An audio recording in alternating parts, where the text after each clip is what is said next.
Needless to say, the Morocco assignment was an unmitigated disaster. Report to the war room for debriefing, and try to control your temper.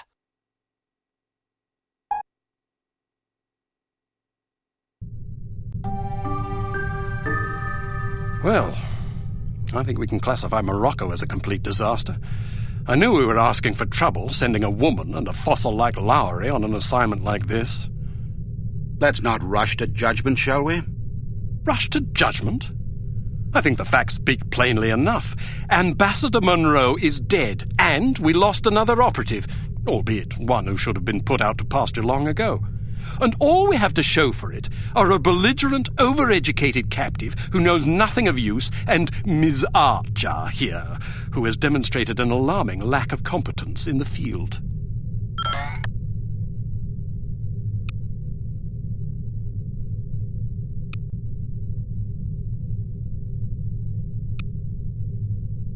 I'd like to remind you that Volkov was lying in wait. Someone betrayed us. Indeed. And it seems that someone may have been your charming mentor. Bruno? What are you talking about? The evidence is largely circumstantial, but it is nonetheless compelling. That's crazy. In light of information unearthed during our investigation in Morocco, we now believe that Agent Lowry, Bruno, was in league with these harm chaps. But Volkov shot him. Perhaps to silence him. Or perhaps Lowry was demanding too much in exchange for his treachery. Alleged treachery. Lowry was a personal friend and one of our best agents. Unless he is proven guilty, he deserves to be honored, not slandered. In any case, it seems reasonable to assume that you weren't meant to escape, Miss Archer. Bruno was not a traitor. Can you be sure? Every man has his price, every woman too, I expect. When a man reaches the end of his career, it's only natural that he begins to worry about the future. I suppose some men of adaptable moral constitution even find it in themselves to resort to treason. What's your price, Mr. Smith? What are you insinuating? Merely that if Bruno were capable of treason, then so are we all. Enough! It is neither our prerogative nor our intent to judge Agent Lowry at this juncture. We will continue our investigation until we discover the truth. In the meantime, Archer, we must call upon you for another assignment. Although we call upon you reluctantly, I assure you. We've been contacted by an East German biophysicist named Dr. Otto Schenker, who wishes to defect to the West with our assistance. We know that Dr. Schenker is working on a secret Soviet weapons program, although the precise nature of his research remains a mystery to us. He has promised detailed information on the program in exchange for his freedom. It hardly seems necessary to underscore the great importance of this mission. We've had a devil of a time recruiting reliable spies in Berlin. It seems the Stasi have ears to every keyhole in East Germany. Which is why we're taking extra precautions. What sort of extra precautions? It's what we call a domino effect exchange. You'll meet with a series of contacts, each of whom will provide a piece of the puzzle, so to speak. Because the contacts don't know about each other or your mission, the vague information they possess will be meaningless to them, and, by extension, to the Stasi, should they get their hands on it. Perfect. We've also arranged a diversion to help cover your escape. Our man on the inside, Werner von Haupt, will place explosive charges at several locations in the record storage area. You'll need to locate these charges and set the timers. We also require that you infiltrate the main library and photograph certain sensitive documents pertaining to Dr. Schenker's research, in case he's not as forthcoming as he's promised to be. Von Haupt will present you with a disguise that should get you inside the test facility where Dr. Schenker will be working.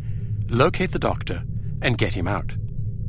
Keep in mind that if this mission should succeed, we will have struck a mighty blow to the Soviets. We're counting on you, Archer. I won't let you down. Well, you can hardly botch this job as badly as Morocco.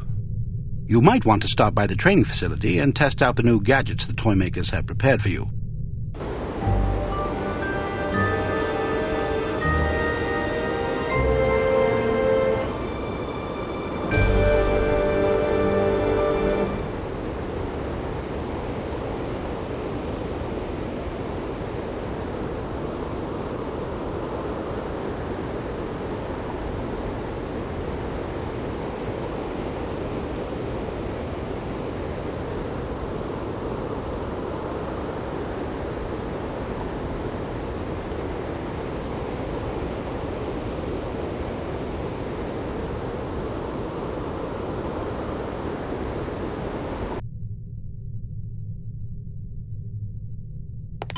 to advanced field tactics. What appears to be a stylish pair of women's sunglasses is actually a multiple exposure spy camera with an adjustable zoom. Simply put them on, orient the viewfinder, and snap a shot. Remember that you can zoom in for a closer look at a distant target. Take a picture of this intelligence item with your sunglasses. All right, now open the door to the next area. Unfortunately, this cigarette lighter is just an ordinary run-of-the-mill cigarette lighter. Still, it can be useful for providing light, starting fires, or lighting cigarettes. Use your cigarette lighter to light this piece of paper on fire. All right, now open the door to the next area. These relatively inconspicuous-looking lipsticks are actually powerful explosive devices that detonate on impact. Accustom yourself to the weight and explosion radius, and try not to blow yourself to smithereens.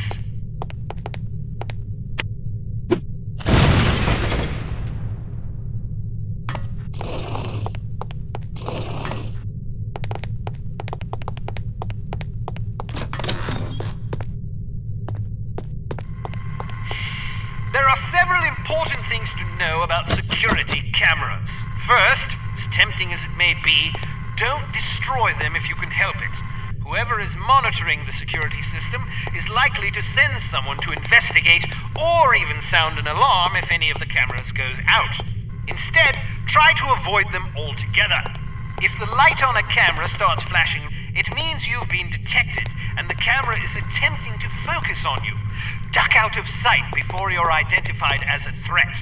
If you're close enough to the camera, you'll actually hear it focusing. Listen for it to resume scanning before stepping back into view. Finally, make sure not to leave any bodies lying in view of a camera. That's just as bad as being spotted. All right, now open the door to the next area.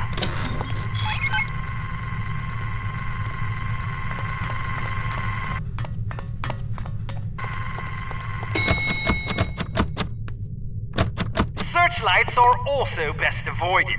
Shooting them out will likely cause every bit as much commotion as being caught in the beam. Figure out their movement patterns before attempting to bypass them. All right, now open the door to the next area. Excellent.